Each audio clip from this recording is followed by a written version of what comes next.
Ngayong araw guys, samahan nyo kami mga will nitong malalaking palo at grabe guys, napakarami naming nahuli dito at naisipan na rin nga pala namin lutuin ni Dugong at samahan nyo kami mag food trip.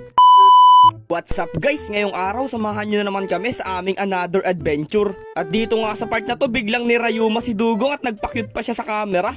Dahan-dahan nga lang kaming bumababa ni Dugong dito sa hagdan papunta dun sa aming bangka kasi napakaraming talaba dito sa aming tinatapakan. Sana all guys, parang talaba, pag nagmahal ay talagang kahit patay na ay nakakapit pa. At ayun na nga guys, bigla pa nga ako napahugot doon at nandito na nga pala kami sa bangka at nakasakay na kaming dalawa. Dadaan nga pala muna kami dito sa aming palaisdaan at dito sa treehouse natin para kunin yung mga pangawil na nandito.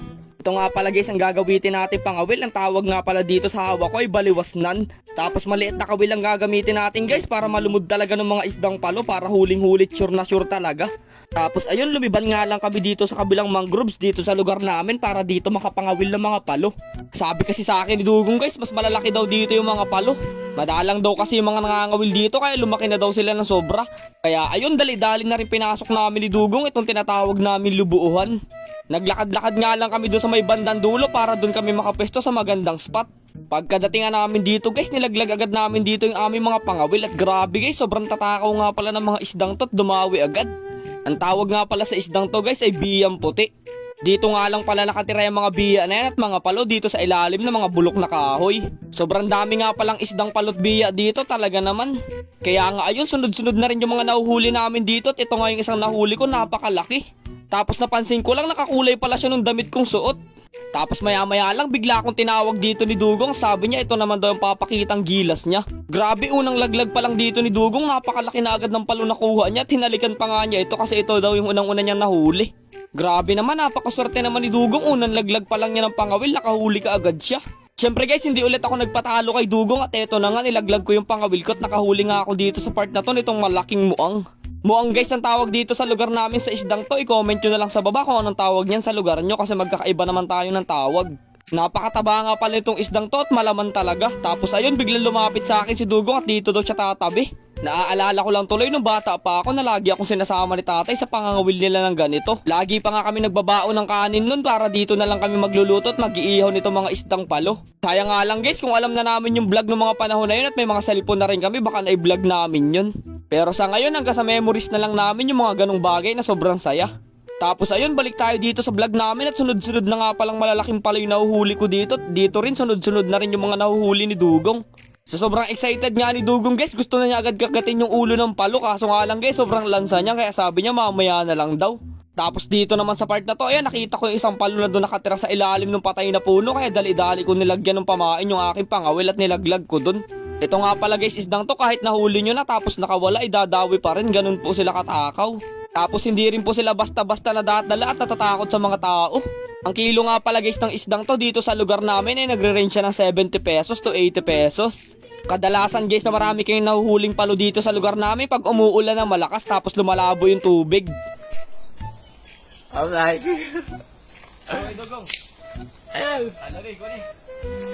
Ay buti na lang guys, bigla akong na-post, muntika na malaglag.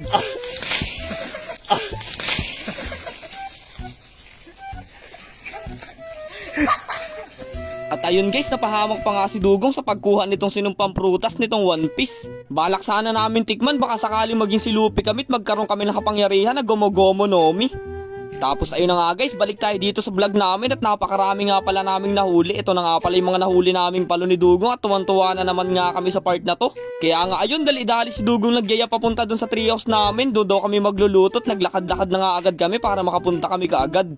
Siyempre guys, buhay na buhay nga pala itong mga nahuli natin at kitang-kita nyo naman na fresh talaga kaya happy na naman si Dugong. Pagkadating nga lang namin dito sa aming palaisdaan ay umakyat agad kami dito sa taas ng aming treehouse. Siyempre guys, nagpasiga agad ng apoy dyan si Dugong para makapag-ready na kami sa pagluluto. Ito nga pala guys yung ating floating house ngayon, hindi natin magagamit kasi medyo low tide dito sa lugar natin. Next week pa ang laki ng tubig. Siguro guys, next week na rin natin yung pipinturahan at pagagandahin talaga. Tapos ayun, nagpakulo lang kami dito ng gatanan nyug at nilinisan tong mga isdang palo na nahuli namin. Tapos sinalang na rin kaagad namin. Naglagay rin kami dito ng sibuyas at bawang. Tapos nagdagdag rin kami dito ng paminta para mas maayos yung lasa. Tapos eto na nga, nilagyan ko pa nga ng transition yung paglalagay ko ng asin at grabe natawa si Dugong dun. After nga lang kumulo guys, nilagay ko na rin itong pinakamalapot na gata. At syempre after nating ilagay yan, nilalagay na rin natin tong durog na luyan dilaw. Ito kasi guys magpapalasa dito at mag-aalis talaga ng lansa ng mga isda na yan. After ilang minuto lang guys, ayan naging kulay dilaw na yung ating adobo sa dilaw na isdang palo. Syempre guys dahil healthy living kami ni Dugong, nilagyan na rin namin yan ng dahon ng malunggay. Nagplating na rin kami kaagad guys, tapos nalagay namin dito sa dahon ng saging at grabe guys, nakakatakam naman tong niluto namin ngayong araw. Kaya nga dali-dali ni Dugong kinuha dito yung malaking isdang palo at kinain niya agad ng isang buo at muntikan pa nga daw siyang mainitan. Si Dugong ang pinauna kong kumain dito kasi gusto ko matikman niya yung luto ko na napakasarap. Pero sa palagay ko guys, wala namang masamang luto kay Dugong basta si Dugong ang kakain. Dumampot na rin ako ng isang isda ditong muang yun nahuli ko kanina at yun ang tinikman ko. Grabe guys, purong-purong laman pa talaga yan. Goods na goods talaga yung lasa guys, kaya samahan nyo kaming pumudrip ni Dugong ngayong araw at dinampot na naman ni Dugong yung isang malaking isda dito at kinagat na naman niya. Grabe, sobrang happy talaga ni Dugong pa nagpupudrip kami, kaso nga lang parang hindi siya tumataba. Siguro nga guys, sa susunod na vlog, tatry naming imukbang puro gulay naman para kung sa papano tumaba si Dugong. Share ko nga lang sa inyo guys na ganito nga pala ang luto na bagay pamulutan dito sa isdang palo. Lagi kasi namin nakikita sa mga nagiinuman dito ng mga bata pa kami ni Dugong, ito yung pinupulutan nila. Kaya ayun guys, ngayong araw samahan nyo muna kami magpudrip ni Dugong dito sa ating floating house. Kaso nga lang guys, medyo maliit ang tubig kaya pagtyagaan nyo na lang muna. Pero okay pa rin naman guys, refreshing pa rin talaga tong lugar na to at sobrang lakas ng hangin. Next week na natin naayusan at pipinturahan itong ating floating house at eto na naman nga si Dugong na naman ang natira dito sa aming pinagkakainan. Kaya ayun guys, babay na muna at salamat sa panonood. Salamat sa panonood guys. Ha.